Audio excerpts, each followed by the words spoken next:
Wow, sillas llenas esta mañana. Eso me alegra muchísimo, muchísimo. Veo caras nuevas y es algo que nos agrada siempre tener. Nos encantan las visitas y nos encantan aún más cuando regresan. Así que espero que si nos acompañas por primera vez, hoy sea un día muy, muy especial para ti, que te sientas cómodo, que te sientas agradado, agradada y que, bueno, salgas de este lugar con la intención de volver a visitarnos. Bienvenidos todos. Es un grupo mucho, mucho mayor del que esperábamos. Nos sorprenden, Dios es bueno, porque sabemos que hay varias personas que están viajando. Hay familias que salieron de la ciudad, pero es genial ver el grupo grande esta mañana. Bienvenidos. Y pues como lo mencionamos en el tiempo de alabanza, hoy estamos celebrando que Jesucristo resucitó. Es un evento a nivel mundial. Crean o no en Jesús, todos somos testigos de lo que ocurrió hace poco o hace aproximadamente unos 2000 años atrás. Y pues, ¿qué ocurrió? Hace 8 días nosotros estudiábamos un poquitico la entrada triunfal y recuerdan que dijimos que la entrada triunfal era a la vez el inicio de la última semana de Jesús en la tierra antes de su muerte. Pues el pueblo que prácticamente 8 días atrás había proclamado a Jesús rey, ese mismo pueblo que había recibido al Mesías, que habían hecho venias, lo habían esperado por tanto tiempo y por fin lo recibían. Ese mismo pueblo que hizo calle de honor al ingreso de Jesús a Jerusalén, ahora celebraban que estaba muerto.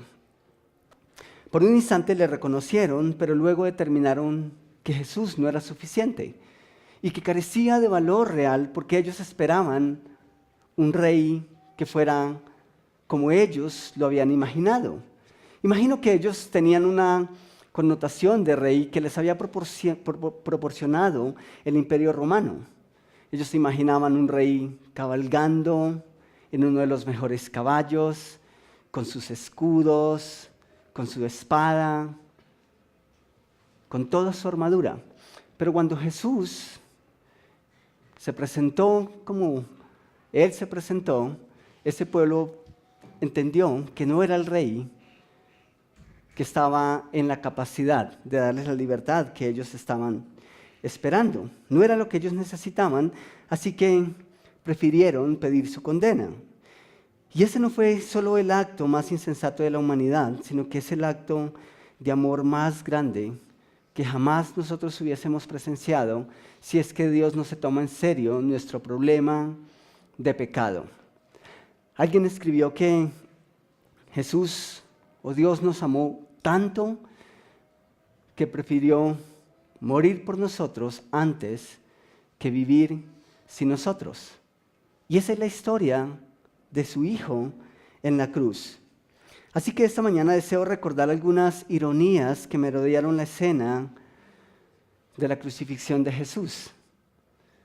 Mientras aquellos que no entendían el plan celebraban que Él había muerto. Y no entendían que en la muerte de Jesús todos teníamos libertad y que todos íbamos a ganar en Él. Así que voy a pedirles que vayamos a nuestras Biblias. Vamos a ir al Evangelio de Mateo, capítulo 26, versículos 14 al 16. Y esta es una historia que por estos días especialmente lo vemos en películas, lo leemos en nuestras Biblias más que de costumbre. Pero quiero que recordemos un poquito algunos aspectos de lo que ocurrió hace cerca de 2000 años atrás. Dice, entonces uno de los 12, que se llamaba Judas Iscariote, fue a los principales sacerdotes y les dijo, ¿qué me queréis dar y yo os lo entregaré? Y ellos le asignaron 30 piezas de plata y desde entonces buscaba oportunidad para entregarle. Nosotros conocemos, ese fue básicamente el principio de las últimas horas de nuestro Señor Jesús en la tierra. Y comenzó la etapa crítica cuando Judas le entregó, cuando Judas le traicionó. Pero hay algunos aspectos que quiero resaltar esta mañana de acuerdo a ese texto. Lo primero que quiero resaltar es que era uno de los 12. ¿Qué quiere decir eso? Cuando la Biblia dice uno de los 12, no solamente se refiere a que era un grupo de los amigos íntimos de Jesús. O sea, uno de los 12 es que era uno de sus discípulos, una de las personas que habían estado con él desde el principio. Pero también eso nos recuerda que era y que se trataba de alguien que tenía la capacidad de defender la causa de Jesús. Si habían personas que tenían la autoridad para defender lo que Jesús había enseñado, eran sus discípulos. Pero el evangelista nos dice que uno de sus discípulos, uno de los 12, fue quien le entregó. Ahora, uno esperaría algo diferente acerca de Judas. Básicamente lo que entendemos aquí es que Judas había comido en la misma mesa con Jesús y sus amigos. Habían caminado juntos, habían compartido tantas experiencias juntos. Es más, Judas fue testigo de muchos milagros que Jesús había realizado. Jesús, no le negó absolutamente ni le ocultó ningún secreto a Judas. Lo incluyó con amor especial en su círculo íntimo de amigos. Sin embargo, uno de los 12, que llamaba Judas, lo traicionó. ¿Y saben por qué me parece interesante mencionar eso? Porque hablando de pecado, esta serie nosotros la hemos titulado Pecado y Santidad, pero hablando de pecado, Judas nos proporciona un ejemplo claro de cómo es nuestro actuar frente al pecado. Por ejemplo, a veces decimos, es que es ausencia de Dios, ¿sí? O es lo que por lo menos la sociedad nos quiere decir. Dios está muerto, entonces nada es pecado. Pero para Judas, ¿Jesús estaba muerto? No, comía con él en la misma mesa y aún así pecó, aún así falló. Y es lo que hemos estado viendo desde el Génesis hasta aquí.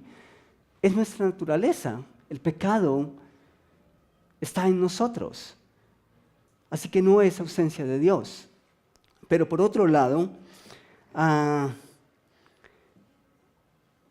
es un actuar deliberado de parte nuestra con respecto a Dios. No es ausencia de Dios.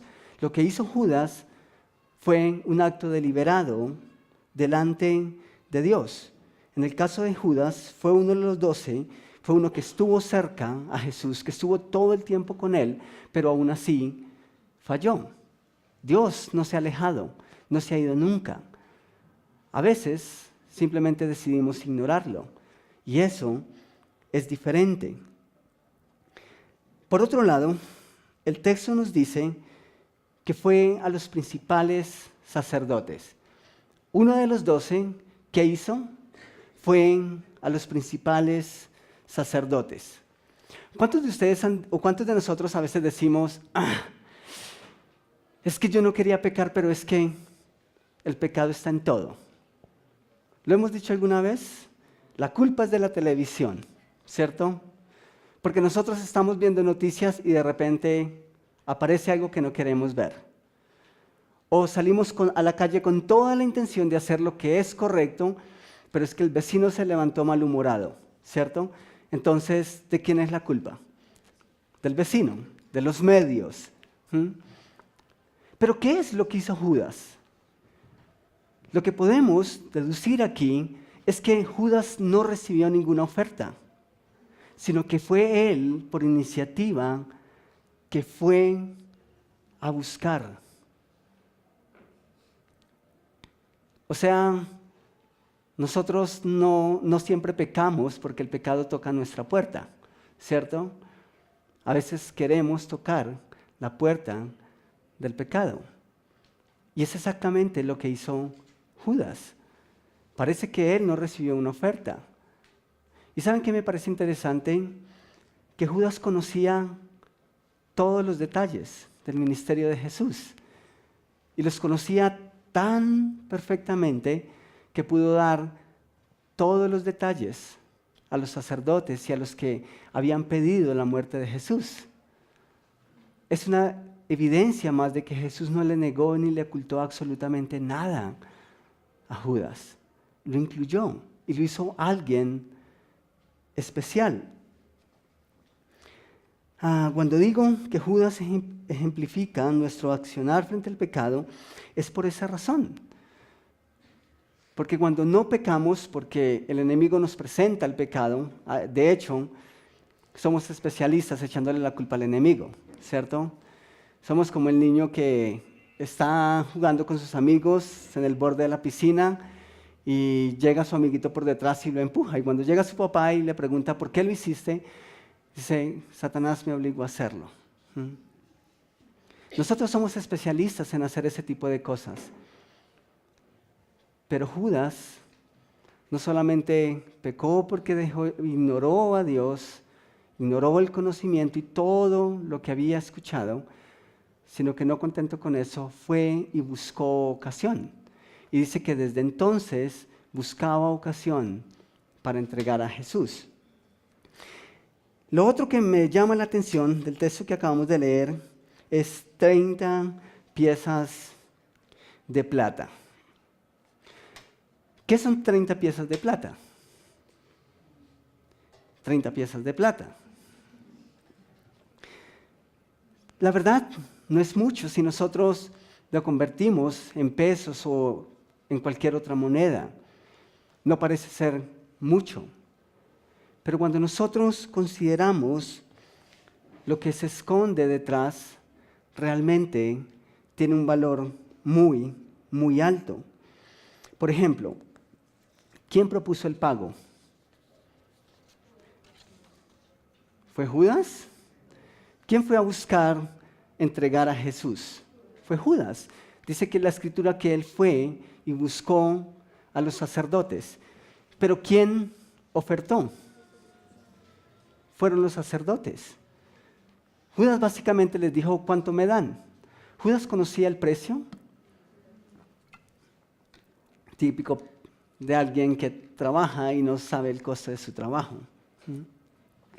Pero Judas parece que no sabía, tal vez no se atrevía, tal vez se consideraba indigno, hablando de ironías, de colocarle un precio a la vida de su maestro. Pero los sacerdotes le ofrecen 30 piezas de plata. No parece mucho. Pero ¿saben qué decía la ley? Que eso me pareció muy interesante. En Éxodo, capítulo 21, versículo 32, había una ley acerca de los amos que tenían demasiados animales. Y en este capítulo existe, todo el capítulo está hablando de lo mismo. Pero este versículo es especial. Dice, si el toro cornea a un esclavo o a una esclava, el dueño del toro deberá pagarle ¿cuánto? 30 monedas de plata. ¿No les parece a ustedes eso interesante? ¿Cuál fue el precio que los sacerdotes acordaron pagar a Judas por la muerte de Jesús? El precio que pagaban por un esclavo. O sea, tratándose de una vida, era el pago mínimo. ¿Cuánto ofrecieron los sacerdotes pagar a Judas? El pago mínimo. El pago del costo que valía un esclavo. Y me imagino que Judas consideró que era justo.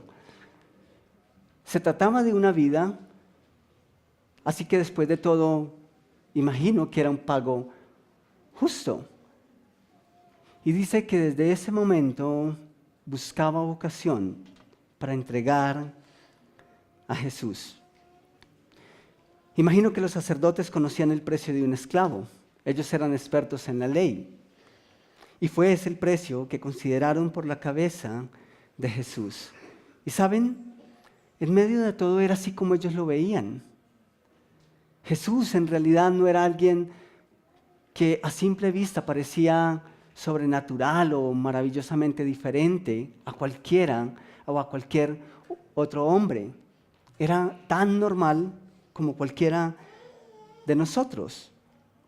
Lo más irónico de todo esto es lo que decía la Escritura y lo que dice la Escritura desde el Génesis hasta el Apocalipsis. Pero quiero simplemente hacer énfasis en un par de versículos. En Ageo, capítulo 2, versículo 8, dice el profeta, de parte de Dios, mía es ¿qué? La plata, y mío es el oro, dice Jehová de los ejércitos. En el Nuevo Testamento, Colosenses capítulo 1, versículo 16, dice, porque en Él fueron creadas todas las cosas, las que hay en los cielos y las que hay en la tierra, visibles e invisibles, sean tronos, sean dominios, sean principados, sean potestades, todo fue creado por medio de Él y para Él. ¿No les parece un poco irónico que el dueño de todo sea vendido por unas pocas monedas? Eso es irónico. Pero fue algo que ocurrió. Y nosotros hoy tenemos el privilegio de leerlo y entenderlo. El pecado es osado. El pecado cree en su poder. Y es osado, es atrevido. ¿En serio era así de fácil? A los ojos del pecado, 30 monedas de plata fueron suficientes. Pero a los ojos de Dios, la vida de un esclavo vale más. Y Jesús fue el esclavo mediante el cual todos tenemos libertad. Fue vendido por el precio de un esclavo, pero en su muerte todos nosotros tenemos libertad. Analicemos una ironía más. En el Evangelio de Juan, capítulo 19, versículos 6 al 10, y este es el momento cuando Jesús está siendo interrogado por Pilato. Dice que cuando le vieron salir, los principales sacerdotes y los alguaciles dieron voces diciendo, crucifícale, crucifícale. Y Pilato les dijo, tomadle vosotros y crucificadle, porque yo no hallo delito en él. Y si tienen sus Biblias, resalten esa parte, por favor, porque yo no hallo delito en él. Fue el dictamen de Pilato. Los judíos le respondieron, nosotros tenemos una ley, y según nuestra ley debe morir, porque se hizo a sí mismo hijo de Dios. Cuando Pilato oyó decir esto, tuvo más miedo. Ya Pilato tenía miedo, porque sabía que tenía en su poder la condena o la libertad de alguien que él consideraba justo. Pero cuando los discípulos o cuando los sacerdotes y los fariseos le expresaron eso, Pilatos dice que tuvo más miedo. ¿Por qué? Porque de lo que acusaban a Jesús era de proclamarse a sí mismo hijo de Dios. Y es claro que eso tuvo otra connotación en la mente de Pilatos, pero no fue suficiente. El versículo 9 dice, y entró otra vez en el pretorio y dijo a Jesús, ¿de dónde eres tú? Mas Jesús no le dio respuesta. Entonces le dijo Pilato, ¿a mí no me hablas? ¿No sabes que tengo autoridad para crucificarte y que tengo autoridad para soltarte? Y esa es otra parte que debieran resaltar. ¿No sabes que tengo autoridad para crucificarte y que tengo autoridad para soltarte? Nuevamente digo que el pecado es osado. ¿En realidad Pilato tenía la autoridad? ¿Ustedes qué piensan? ¿Tenía la autoridad sobre Jesús? La verdad, no. De hecho, Jesús se lo recuerda. Un poco más adelante Jesús le dice, no tienes más autoridad de la que te ha sido dada del cielo. Y realmente Pilato lo creía, los sacerdotes también lo creían. Pero si en realidad Pilatos tenía la autoridad, una de dos cosas: o no la ejerció. ¿Recuerdan el dictamen? No halló ningún delito en él. De hecho, Pilatos consideró que Jesús era justo y que no había nada para poderle condenar. Si tenía la autoridad en realidad, ¿por qué no lo hizo? Bueno, supongamos que tenía la autoridad, pero no tenía el control. O por lo menos en un momento lo perdió. Y así lo creemos muchos, especialmente cuando tratamos nuestro tema de pecado en nuestra vida. ¿Cuántos de ustedes alguna vez le han dicho a Jesús: tengo la autoridad, tengo el control? Tal vez no lo expresamos así, pero sí actuamos de esa manera. ¿Cuántos de ustedes, cuántos de nosotros en algún momento hemos creído tener el control de la situación? Y en un abrir y cerrar de ojos se nos ha salido de las manos. Es lo que hace Pilatos. De una u otra forma, Pilatos decía: yo creo en ti, creo en tu inocencia, creo que eres justo, creo que te están condenando equivocadamente, pero no eres quien tiene la última palabra en mi vida. ¿No es así como actuamos nosotros? Es lo que el pecado nos lleva a hacer. Creemos en Jesús, pero aún así sus palabras no son suficientes. ¿Por qué? Porque creemos tener el control y creemos que tenemos autoridad, incluso para determinar qué es lo bueno, qué es lo malo, qué es lo que nos hace daño y qué es lo que nos beneficia. Pero Jesús dice: en realidad no sabes nada. Y si 30 monedas de plata no fueron suficientes para cubrir la traición de Jesús o la traición de Judas, tampoco lo será un poco de agua en las manos de Pilato para borrar la indiferencia. De hecho, es lo que muchos hacen por estos días. Tomamos una semana que es especial, entre comillas, para Dios. Y el resto del año actuamos como si no estuviera. Eso es equivocado. Y es irónico. El autor de la vida es digno de muerte. ¿No les parece eso irónico? Es lo que determinó el pueblo. Es lo que el hombre dijo. Y por lo menos muchos lo consideraron de esa manera. Y efectivamente lograron la condena de Jesús y de su muerte como el peor de los pecadores. Ellos no veían el plan completo. Pero Jesús, Dios, tenía todo en control. De hecho, es lo que había dicho siglos atrás a través del profeta Isaías. Es lo que decían las profecías. En Isaías capítulo 53, versículos 2 al 5, dice, refiriéndose a lo que haría Jesús: subirá cual renuevo delante de él y como raíz de tierra seca. No hay parecer en él, ni hermosura. Le veremos más inatractivo para que lo deseemos. Si tienen sus Biblias, resalten eso. Imagino que algunos de ustedes ya lo tienen resaltado. Despreciado y desechado entre los hombres, varón de dolores, experimentado en quebranto, y como que escondimos de él el rostro, fue menospreciado y no lo estimamos. Ciertamente llevó él nuestras enfermedades y sufrió nuestros dolores, y nosotros le tuvimos por azotado, por herido de Dios y abatido. Mas él herido fue por nuestras rebeliones, molido por nuestros pecados. El castigo de nuestra paz fue sobre él, y por su llaga fuimos nosotros curados. Lo veremos más sin atractivo. Esta profecía hace alusión a lo que nosotros hemos estado recordando en los últimos 3 días. La última semana de Jesús, la humillación, la pasión, de Jesús, todo lo que Él tuvo que sufrir para que nosotros tuviésemos una esperanza en la eternidad.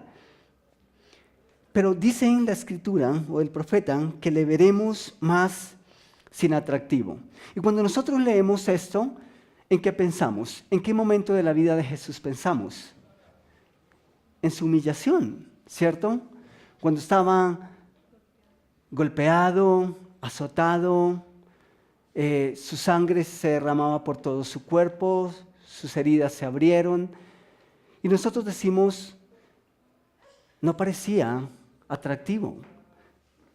¿Pero creen que Isaías se refería solamente a ese episodio?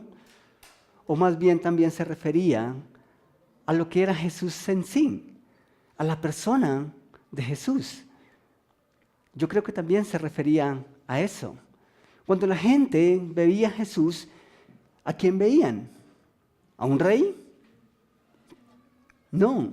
Es más, lo que llevó a la muerte a Jesús fue precisamente eso, que como hombre, que como persona, lo vieron y no le vieron el atractivo, no lo desearon como rey.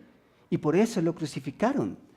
Es decir, la profecía se aplica desde el principio de la vida de Jesús hasta el momento de su pasión, de su humillación. Un escritor y historiador escribió lo siguiente, refiriéndose a la persona de Jesús, al hombre de Jesús. Dice, supongamos que muchas personas hablan de un desconocido. Supongamos que nos sorprende oír que algunos dijeron que fue demasiado alto y otros demasiado bajo, que algunos criticaron su gordura y otros lamentaron su delgadez, que algunos pensaron que era demasiado moreno y otros demasiado blanco. Eso fue una discusión real. Una explicación sería que quizás su figura era extraña, pero hay otra explicación. Quizás su figura era proporcionada. Y termina diciendo esto, quizá, para decirlo en pocas palabras, esa cosa extraordinaria de Jesús es en realidad la cosa ordinaria, es decir, la cosa normal, la médula. ¿Sí me estoy haciendo entender? Jesús no brilló por lo sobrenatural que fue. Lo impresionante de Jesús fue lo normal que fue comparado con cualquier otro hombre. ¿Entendemos ahora por qué la profecía decía le veremos más sin atractivo para que lo deseemos? Y fue tal cual. No lo desearon. Y si lo hubiesen deseado, no hubiesen pedido su condena, no hubiesen pedido su crucifixión. Es más, dicen que el pueblo pidió un malhechor en cambio de Jesús. Y para ser más precisos, uno de sus discípulos, uno de sus amigos, una de las personas más cercanas a Jesús, no solamente dudó de la persona de Jesús, sino de su procedencia. En Juan capítulo 1, versículos 45 al 46, dice que cuando Felipe halló a Natanael, le dijo, hemos hallado a aquel de quien escribió Moisés en la ley, así como los profetas, a Jesús, el hijo de José de Nazaret. Y noten lo que dijo Natanael. ¿De Nazaret puede salir algo de bueno? O sea, noten las palabras del profeta Isaías. Jesús no era para nada atractivo en su parecer. Y de donde provenía, la gente dudaba y tenía una reputación que no le contaba si es que quería ser rey. No era suficiente. Es lo que Isaías llama. Le vimos, pero no le apreciamos. Le vimos, mas no le deseamos. Y nuevamente, yendo al libro de Isaías, dice, ciertamente llevó él nuestras enfermedades y sufrió nuestros dolores. y nosotros le tuvimos por azotado, por herido de Dios, ¿y qué? Y abatido. Y creo que esa es la ironía más impresionante. Primeramente, Isaías dice que Él llevó nuestras enfermedades, Él llevó nuestro castigo.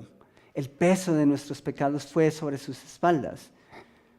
El peso de nuestros pecados, no el peso de sus pecados, porque Él no pecó. Pero ¿saben qué vio Isaías? ¿Qué pudo prever? Exactamente los injustos presenciando la muerte del justo. ¿Y qué dice Isaías? Nosotros le tuvimos por azotado, por herido de Dios y abatido. ¿Qué quiere decir eso? Que el pueblo judío, cuando Jesús estaba siendo castigado por nuestros pecados, por sus pecados, ellos interpretaron que era el justo castigo que merecía Jesús, que era el pecado y que era por su propio pecado que Él estaba siendo castigado por Dios. ¿Notan la osadía del pecado? ¿Hasta dónde nos ha llevado? Mientras Jesús moría en la cruz por el pecado de la multitud presenciaba el acto y decían, tuvo que haber cometido algún pecado. Y por eso lo tuvimos como herido, azotado y abatido por Dios. Pero saben, la Escritura dice algo completamente diferente. La Escritura dice que Él murió en nuestro lugar y que al que no conoció pecado, por nosotros Dios lo hizo pecado. Así que mientras nosotros considerábamos, o el pueblo consideraba que Él pagaba por sus propios pecados, Jesús decía, estoy muriendo por los tuyos. Estoy aquí porque tu pecado me ha llevado y he querido hacerlo a este punto. Los judíos mismos, en el momento de la crucifixión, llegaron a alabar a Dios porque por fin se hacía justicia, porque por fin se castigaba a Jesús por la blasfemia. Esa fue la causa de su condenación. ¿No les parece irónico? Pecadores observando el castigo del justo. ¿Puede ser algo más irónico que eso?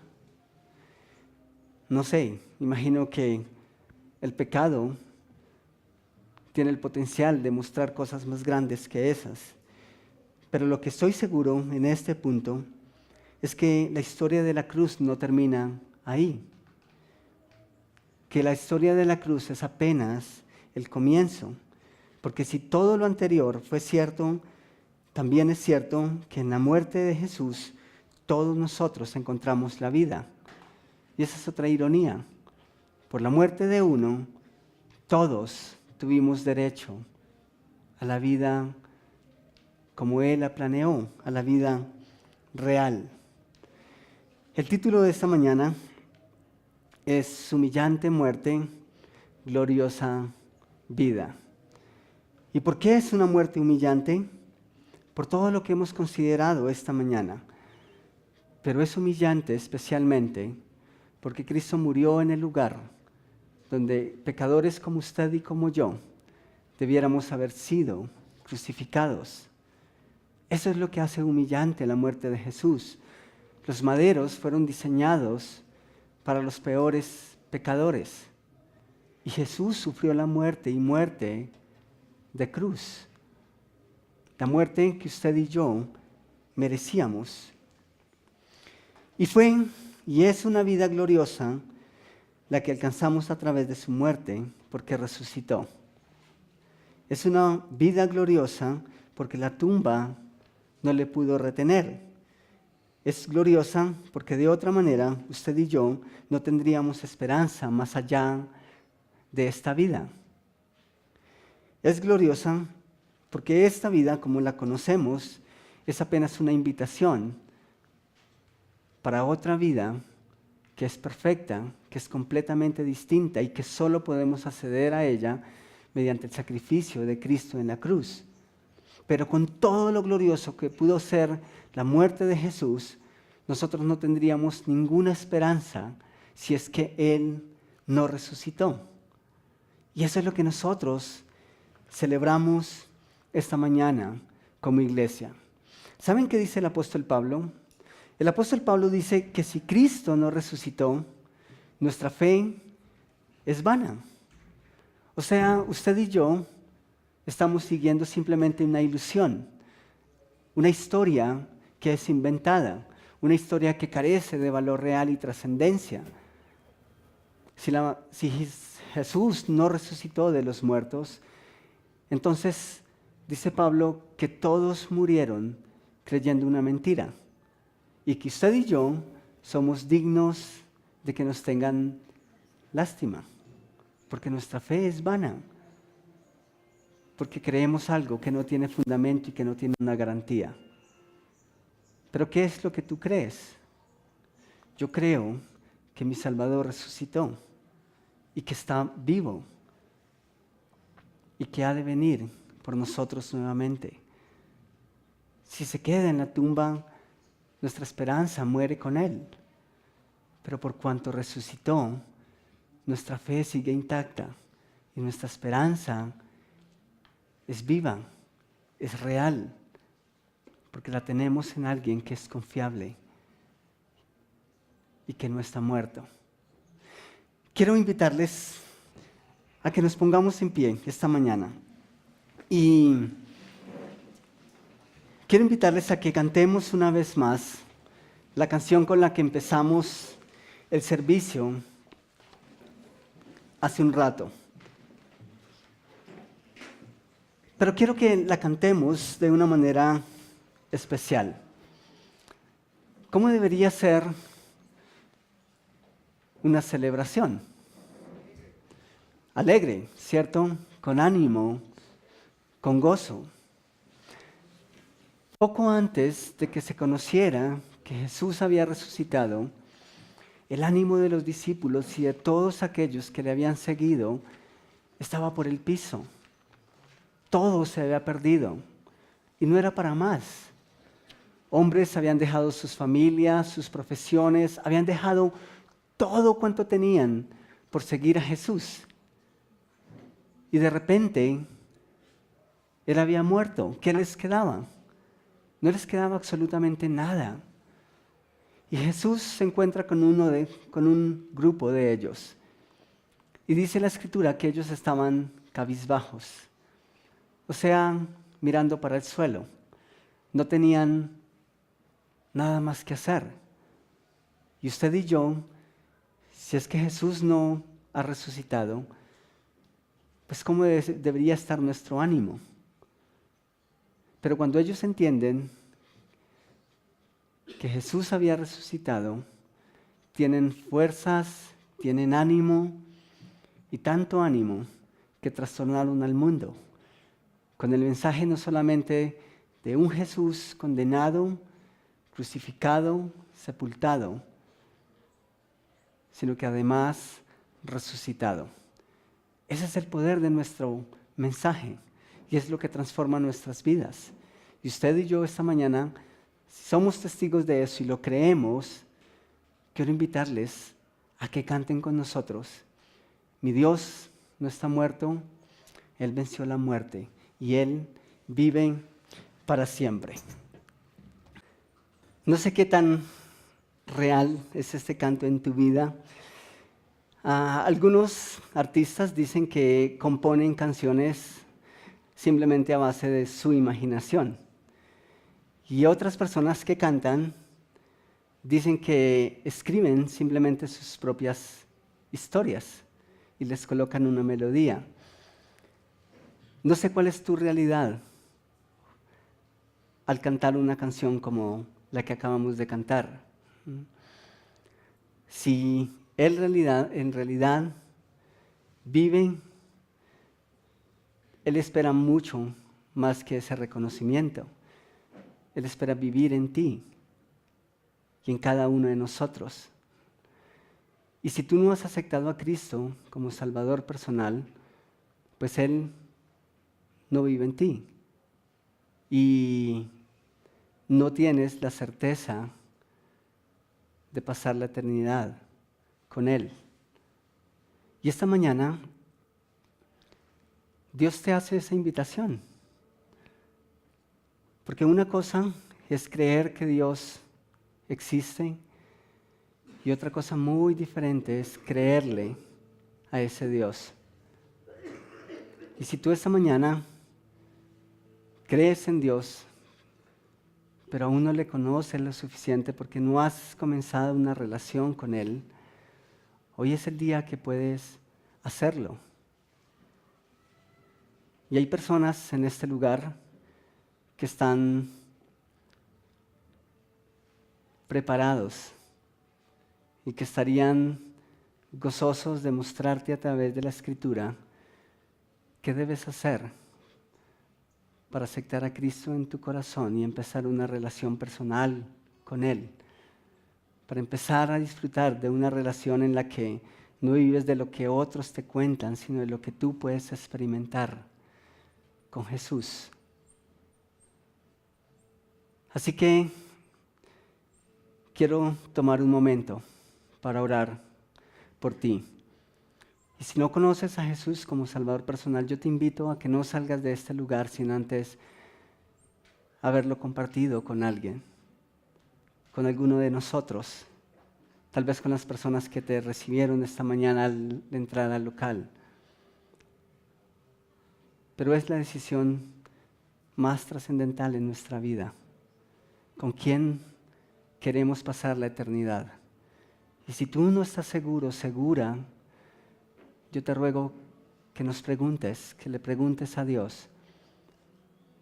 Pero nuestro deseo es que tú estés convencido, convencida de que tu eternidad va a ser al lado de Jesús. Padre, quiero darte muchas gracias por habernos dado este tiempo esta mañana. Y gracias, Rey, porque esta es apenas una representación muy pequeñita de tu familia en todo el mundo. Hoy es un día en el que la creación de una u otra forma celebran el evento que rompió la historia, que cuenta un antes y que permite un después, que quitó lo que era viejo y que permite una nueva historia a partir de ti, antes de ti y después de ti. Y yo puedo ver muchas personas esta mañana que tienen un antes y un después, un antes de ti y un después de ti. Pero también sé que quizá hay algunas personas que no han empezado una relación contigo, que están en el antes. Y yo quiero rogarte que toques sus corazones y que ellos puedan escucharte. Y que a partir de hoy ellos puedan ver una nueva historia en sus vidas, tener un borrón y cuenta nueva. Es lo que tú nos ofreces y es lo que tal vez la mayoría de nosotros esta mañana hemos experimentado. Así que si hay alguien, Señor, que no te conoce, aún como Salvador personal, yo te ruego que inquiete su corazón y que no salga de este lugar sin antes haber tomado la decisión que cambia no solamente el tiempo ahora, su realidad ahora, sino su eternidad. Así que te ruego, Señor, que esta mañana tú hagas esa obra. En tu nombre, amén.